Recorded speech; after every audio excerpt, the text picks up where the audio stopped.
Murió el capitán Adrián Omar del Ángel Zúñiga durante una práctica de tiro real en Puerto Peñasco, Sonora. Al parecer se trató de un accidente. Estuvo en la aduana de Manzanillo, Colima, justo antes de ser enviado a Sonora. Bueno, son malas casualidades porque se suman las muertes de personas directas o indirectamente relacionadas con esta trama de corrupción que se ha descubierto en relación con la Marina Armada de México. Ocurre un día la muerte de este capitán, ocurre un día después de la muerte del capitán de navío Abraham Jeremías Pérez Ramírez, que fue encontrado sin vida en su oficina en la Unidad de Protección Portuaria de Altamira, en Tamaulipas. Hasta el momento, la presidenta Sheinbaum y la Fiscalía General de la República niegan que esta muerte esté ligada a la red de contrabando de los funcionarios que han sido detenidos hasta el momento. Pero hay un punto que es fundamental en todo esto. Están en los lugares, unos murieron en Colima, los otros murieron en Sonora, los otros murieron en Tamaulipas. Son los lugares claves de toda esta red de corrupción, Viviana. Bueno, y ahora se sabe que esta red de corrupción que traficaba con gasolina de contrabando no solamente estaba involucrada en ese negocio ilegal, también estaba participando en tráfico de fentanilo, según investigaciones de la propia Fiscalía General de la República. Bueno, al mismo tiempo continúan las investigaciones contra la empresa Ingemar y su socia en Estados Unidos, una empresa aparentemente fantasma que se llama Tejana Velar Falls, y contra uno de sus socios, el ex gobernador de Baja California, Ernesto Rufo, que él asegura que no hay ninguna orden de aprehensión en su contra, y el dato duro es que ahí está Ernesto Rufo sin que lo hayan molestado hasta ahora. Bueno, y hay un tema que nos llama mucho la atención y es que se ponga tanto esfuerzo de las autoridades en deslindar, en este caso de Huachicol, al exsecretario de la Marina, el almirante Rafael Ojeda. Quizás es porque esa responsabilidad, sin lugar a dudas, se extiende al expresidente López Obrador. Vincularon a proceso al vicealmirante Manuel Roberto Farías Laguna, así como a 9 marinos y funcionarios aduaneros por su presunta relación con el desembarque de 13 buques con hidrocarburo de contrabando entre el 4 de abril de 2024 y el 19 de marzo de 2025 en las aduanas de Altamira y Tampico. El juez de control del Centro de Justicia Penal Federal de Almoloya de Juárez procesó a los imputados por delincuencia organizada con fines de cometer delitos en materia de hidrocarburos. Si bien los vincularon a proceso por el delito imputado por la Fiscalía General de la República, el juez lo reclasificó al reducir de 6 a 3 el número de personas que habrían cometido el ilícito con funciones de mando, es decir, como jefes de la organización criminal. En esa categoría quedaron los 2 sobrinos políticos del exsecretario de Marina, Rafael Ojeda, el vicealmirante Manuel Roberto Farías Laguna, el contraalmirante Fernando Farías Laguna, así como el capitán de corbeta retirado Miguel Ángel Solano Ruiz. Solo el vicealmirante está detenido. Sobre el parentesco familiar de los implicados con el exsecretario de Marina, el gobierno federal ha insistido que no tiene ninguna relación con los hechos. Incluso, en el salvavidas lanzado a Ojeda, se aseguró que denunció hace 2 años la corrupción en aduanas. Tal vez por eso, la insistencia de deslindar al exsecretario de Marina para quitarle responsabilidad a López Obrador. También se confirmó que uno de los 14 detenidos es Anuar González Emadi, juez destituido por irregularidades en el caso Los Porquis, un grupo de jóvenes que en 2016 abusó sexualmente de la menor de edad Dafne N. en Veracruz, que era representante legal de la empresa Mefra Fletes, relacionada con la red delictiva. Sobre la muerte del capitán Abraham Jeremías Pérez Ramírez, relacionado con la red de contrabando de combustible, la presidenta de México dijo este martes que se debió a una situación de orden personal y no al delito federal. A esta muerte se suma el fallecimiento del capitán Adrián Omar del Ángel Zúñiga en un aparente accidente durante una práctica de tiro real en Puerto Peñasco, Sonora. El capitán estuvo en la aduana de Manzanillo, Colima, antes de ser enviado a Sonora. El lunes corrió la versión de que había más de 200 solicitudes de órdenes de aprehensión, entre ellas la de Ernesto Rufo Apel, exgobernador panista de Baja California y socio de la empresa Ingemar, involucrada en el decomiso de 15 millones de litros de combustible ilegal en Coahuila. El secretario de Seguridad y Protección Ciudadana, Omar García Harfuch, aclaró que no hay orden de aprehensión contra el exgobernador. A partir del desmantelamiento de esta red, comenzó a salir información sobre prácticas corruptas y criminales en las que presuntamente también habrían participado elementos de la Marina. El reportero Rolando Herrera publicó que el capitán de corbeta retirado, Miguel Ángel Solano Ruiz, aparece en una investigación como el rey del fentanilo. Indicó que Solano, referido como Capitán Sol, junto a su socio Iván Merino y una mujer identificada como la China, facilitaban el tráfico de sustancias. El Capitán Sol habría fungido como intermediario de los hermanos Farías, sobrinos políticos del exsecretario de Marina, para entregar sobornos a subordinados y permitir el desembarque de buques que transportaban combustible ilegal. Bueno, la cronología de los acontecimientos hace imposible ocultar responsabilidades. Le dejo solamente una pregunta. ¿Usted conoce que un vicealmirante, que es un cargo menor al de almirante, le dé órdenes a los almirantes? No, tiene que haber otros personajes involucrados en esta red. Pero vayamos a la cronología de los hechos. En 2019, López Obrador anunció el fin del huachicol, luego de que en enero había dicho que era un terrible delito, que lo era, por supuesto que estaba menguando las finanzas públicas, pero en septiembre ya dijo, septiembre de 2019, que se había acabado el huachicol. En 2020 son las primeras denuncias sobre el que se está efectuando el contrabando de combustible. Huachicol sí había en el gobierno de Peña, contrabando de combustible no. Es un delito que nació con el sexenio. Durante 2018 al 2020 son las gestiones en la aduana de Ricardo Peralta y de Horacio Duarte. Son un desastre, un verdadero desastre, y ahí es cuando crece y se desarrolla el contrabando de combustible. Las primeras publicaciones en relación con el tema de Andy y de su amigo, el contratista Amílcar Olán, se dan precisamente en esa fecha, cuando están Ricardo Peralta y Horacio Duarte al frente de las aduanas. Esta es la situación, que la Marina se hace cargo de las aduanas en 2020. Pero mire usted lo que sucede. Se hacen cargo de las aduanas en 2020 y en 2021 es asesinado el rey del huachicol, que se dedicaba al contrabando de gasolinas, es Sergio Carmona, es asesinado allá en San Pedro Garza García, en Nuevo León. Su hermano Julio, que era el director de la aduana de Reynosa, huye a Estados Unidos y se entrega a la DEA. Estamos hablando del 2021. En esa fecha comienza la operación de la trama que involucra al vicealmirante Manuel Roberto Farías Laguna, según las investigaciones que se han dado a conocer, con lo que tenían, que era una trama que ya tenían, lo que hacen es ocupar los espacios que tenía Sergio Carmona. Lo desplazan, casualmente asesinan a Carmona y ellos se quedan con ese espacio. En 2022 se publican los primeros textos, las primeras denuncias periodísticas de las que se habla abiertamente de los sobrinos del almirante secretario, involucrándolos en este delito. Hay una columna de Claudio Ochoa que se llama El barquito de Amílcar y Andy. Trata precisamente de este tema. En 2024, el contraalmirante Delgado denuncia la situación en julio del 2024 al almirante Ojeda.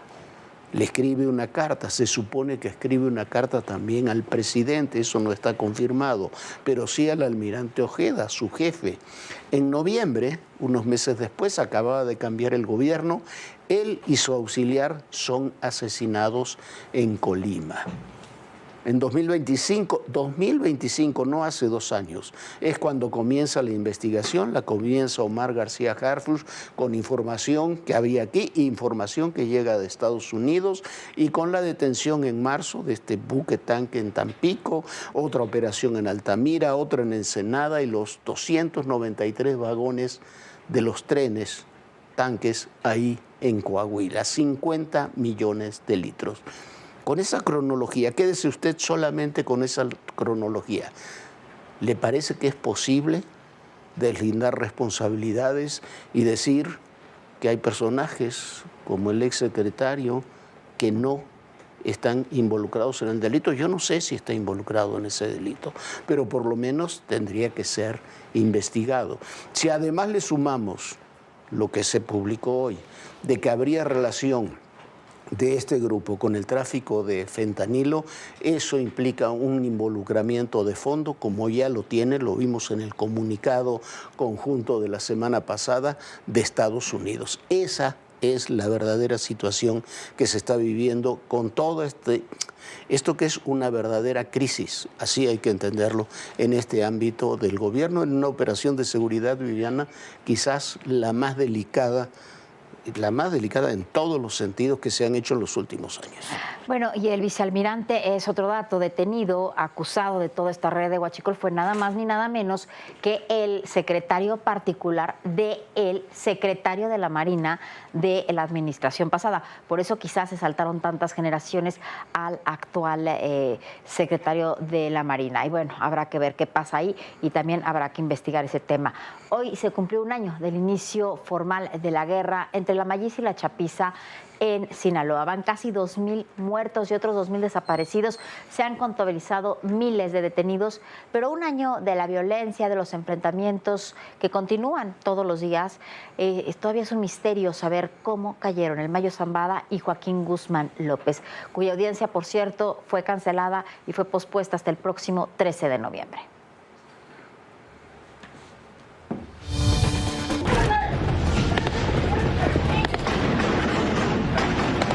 La madrugada del 9 de septiembre de 2024 inició una guerra que pocos imaginaban en las entrañas del cártel de Sinaloa. Por un lado, los chapitos, encabezados por Iván Archibaldo Guzmán. Por el otro, gente de Ismael El Mayo Zambada. Desde las primeras horas de ese lunes, decenas de llamadas de emergencia alertaban la presencia de comandos y enfrentamientos en varios puntos. Militares y fuerzas estatales reforzaron su presencia por aire y tierra para atender la emergencia. Las clases fueron suspendidas en todos los niveles. Usuarios de redes sociales y medios locales daban cuenta de balaceras entre grupos armados en varias localidades como Pericos, Mocorito, Guamúchil, Quilá y Costa Rica. En estos momentos tenemos tranquilidad. Se puede perfectamente circular. Hay negocios que cierran y que toman su decisión, lo pueden hacer porque son los dueños del negocio, pero no hay una situación tal que nos obligue o nos lleve a tomar medidas drásticas. La violencia continuó 365 días y no se ve el final. La entrega al FBI de Ismael El Mayo Zambada el 25 de julio de 2024 incrementó la violencia por los reacomodos en la estructura del cártel de Sinaloa. Las disputas entre distintas facciones como los Chapitos, gente de Ismael Zambada y Aureliano Guzmán El Guano, sumado a los operativos del ejército contra estos criminales, provocó que Sinaloa estuviera bajo asedio constante. Miles de militares han llegado, entre ellos los llamados murciélagos de las fuerzas especiales y fusileros paracaidistas, quienes se suman a los efectivos federales y estatales que intentan contener la violencia que fraccionó al cártel de Sinaloa. Mientras se intensifican los operativos, el gobierno federal culpa de la violencia a Estados Unidos, igual que la administración anterior. Una ola de crímenes que ha dejado más de 1,900 personas asesinadas, entre ellas 57 niños. Un promedio de 5 muertos por día en Culiacán y zonas aledañas. Además, se tiene registro de más de 2,189 desaparecidos y 47 policías muertos en operativos y emboscadas. Más de 3,000 personas huyan de sus hogares. De acuerdo con la encuesta nacional de seguridad pública urbana, Culiacán ocupó el primer lugar con mayor percepción de inseguridad, con el 90.8%. El impacto económico ha sido brutal. En un año se han perdido entre 15,000 y 20,000 empleos. Más de 5,000 negocios tuvieron que cerrar sus puertas. Por si fuera poco, la crisis en el estado ha dejado pérdidas que superan los 8,000 millones de pesos. A 12 meses de la violencia que desató la entrega de Ismael Zambada García, la paz aún se ve lejos. Para ADN 40, Fuerza Informativa Azteca. Bueno, mire usted, toda esta guerra que se inició mucho antes, pero detonó hace exactamente un año, aquí lo hemos dicho desde el día 1, no es una lucha, como algunos han dicho, por controlar la plaza o por quedarse con el liderazgo del cártel de Sinaloa. El cártel de Sinaloa como tal ya no existe, está roto, está fragmentado. Es una lucha por la reconfiguración del crimen organizado en México. Quedan 3 grandes bloques. Por una parte, los mayos con sus aliados, Ismael Zambada Siqueiros, el hijo, el Mayito Flaco, es el jefe de este grupo, uno de los hijos del Mayo Zambada, aliado con el Chapo Isidro de los Beltrán Leiva, con los rusos, con los Salazar, con el grupo de Caborca. El Mayito Flaco tiene una alianza nueva, diferente de grupos alrededor suyo. Los Chapitos, que estaban en una situación de debilidad, hicieron una alianza con el cártel Jalisco Nueva Generación. Iván Archibaldo y el Mencho son los líderes de eso, pero parece que los que más han ganado en esto son los del cártel Jalisco. Los enfrentamientos se dan sobre todo en el Triángulo Dorado, en Sonora, en Chihuahua, durísimos enfrentamientos. Hay un tercer grupo, que son los grupos del cártel del Golfo, que tienen sus propios enfrentamientos y su propia lucha entre el cártel de Noreste y el propio cártel del Golfo. Ellos están también en su propia reconfiguración, pero cuando termine esa lucha, van a pelear con los otros 2. Usted no lo dude, es un territorio, Tamaulipas, cada vez más importante. Siempre lo fue, pero es cada vez más importante para el crimen organizado. Pero lo importante también en esto, Viviana, es que este proceso que estamos viendo no ha terminado. No sabemos cómo quedará la reconfiguración de los grupos criminales después de esta guerra, de este enfrentamiento durísimo que están llevando a cabo entre sí.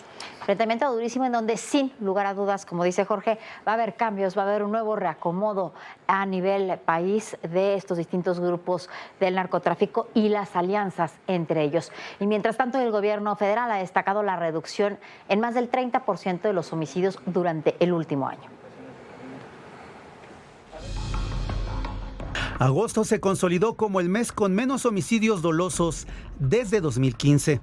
Al reportar una reducción interanual del 32% y al pasar de un promedio diario de 86.9 víctimas a 59.2, así lo informó el gobierno federal.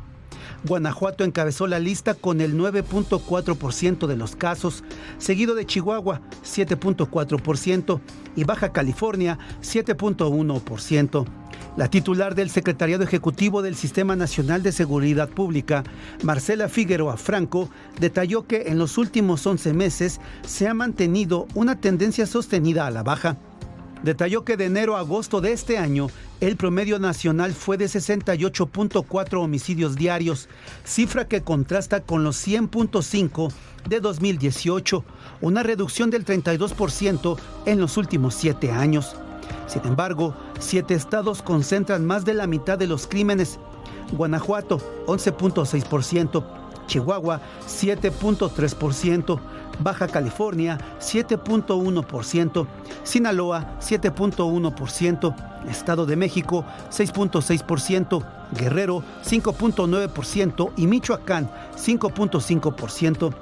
Los delitos de alto impacto también reportaron una baja de 21% en septiembre de 2024 y agosto de 2025. El feminicidio bajó un 29.2%, el secuestro un 70% y los robos con violencia 48.6%. Y hablando de los reacomodos, de los distintos grupos, de la barredora, hoy Adán Augusto y esas relaciones peligrosas, este fin de semana fue el informe de labores de la senadora Andrea Chávez, que está tan relacionada con estos grupos que en Chihuahua hubo unas relaciones bastante complicadas. Ve usted lo que pasó y este es un reportaje. Andrea Chávez y Adán Augusto López se necesitan. El proyecto político de uno va de la mano del otro. Mientras Andrea aspira a ser la gobernadora de Chihuahua y en muchos de los actos anticipados de campaña ha utilizado recursos que le ha brindado el exgobernador de Tabasco, directamente o por medio de quienes fueron sus contratistas, Adán Augusto necesita que Chávez llegue a la gubernatura de Chihuahua en 2027, para de ahí utilizar recursos del Estado para su campaña presidencial. Y es que aunque usted no lo crea, cercanos a López aseguran que él todavía aspira a buscar la presidencia. Esto aún después del escándalo de que el exgobernador de Tabasco fue acusado de estar ligado con su exjefe de la Policía Estatal, Hernán Bermúdez Requena, líder de la Barredora. Y mientras Adán asegura que no sabía de los nexos criminales de su exjefe de la policía, Bermúdez Requena había registrado sus negocios en la notaría de Adán. El ex secretario de Gobernación ayudó a conseguir el financiamiento para las caravanas de la salud. La senadora Andrea Chávez, en un acto descarado de campañas anticipadas, puso varias ambulancias con su imagen para brindar servicios de salud. Poco después se supo que algunas de estas unidades médicas usadas en la campaña de Andrea Chávez fueron provistas por F Medical, una empresa propiedad de Fernando Padilla Farfán, un contratista muy cercano a Adán Augusto López. Esta empresa obtuvo contratos millonarios en Chiapas y Tabasco, cuando Adán y Rutilo Escandón eran gobernadores de Chiapas y Tabasco. Hace unos días, la senadora de Morena, Andrea Chávez, rindió su primer informe de actividades legislativas en el Centro de Convenciones Expo Chihuahua, y para ello echó la casa por la ventana. Se estima que su informe, solamente sin contar viáticos de los invitados, los espectaculares y la promoción, supera los 8 millones de pesos. Solamente es el costo estimado de la renta del recinto, montaje, audio, video y producción de alimentos. Andrea Chávez llegó en una camioneta Suburban con blindaje nivel 4. Esta camioneta está registrada a nombre de la señora Aurora Hernández Sánchez, la mamá de Adán Augusto, quien falleció en noviembre del 2021, pero el vehículo sigue a su nombre. Con su informe legislativo, Chávez cierra por ahora un recorrido de 60 días por todo el estado, donde colocó decenas de espectaculares. ¿Cuánto cuesta esto? ¿De dónde salió el dinero? Si nos vamos a los números, la senadora Chávez percibe un sueldo neto de 131,700 pesos mensuales, apenas por debajo de lo que gana la presidenta de la República. Al sueldo se suma que para este año cada senador recibió 200,000 pesos para su informe de actividades a través de su bancada. Esto evidentemente no le alcanza para un evento de más de 8 millones de pesos. La inversión de Adán Augusto en la campaña de Chávez no solo es por amor. La realidad es que Chihuahua es un estado importantísimo, el más grande de México, y representa solamente ese estado 2.7 del Producto Interno Bruto nacional. Tiene industria, maquiladora, agricultura, ganadería. Es el estado minero por excelencia, produce oro, plata, plomo, cobre. Su ubicación lo hace un corredor natural para las rutas de exportación hacia Estados Unidos. Y estas son las razones de fondo en el interés real de Adán Augusto en tener a Andrea Chávez en la gubernatura. Hay otro tema que está en riesgo con esta candidatura, y es que Chihuahua es estratégico en temas de seguridad nacional.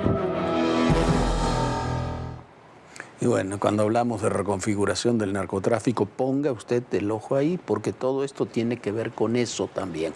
Se presentó el paquete económico para el año próximo. Hay que reconocer que el que elaboró Edgar Amador es un poco más equilibrado que los desastres que hicieron para los presupuestos de 2024 y 2025 con el equipo del anterior secretario Rogelio Ramírez de la O.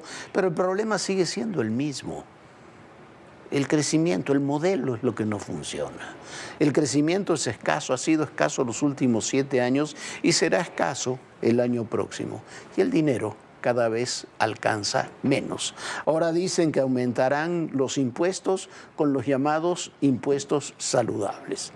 Qué forma de tergiversar el idioma. Pero además, ¿saben a quién le recortan presupuesto? A los 2 temas principales para la ciudadanía: la seguridad y la salud.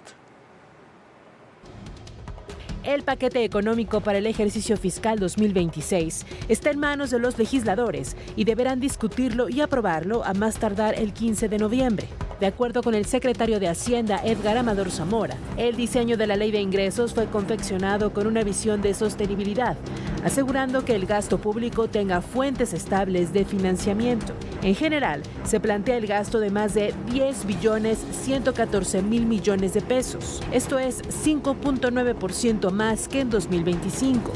Para ello, Hacienda prevé tener ingresos por 8.721.000.000.000 y obtener una deuda de hasta 1.8 billones de pesos. El gasto en subsidios sociales va a llegar casi a 1 billón de pesos. ¿Qué te parece?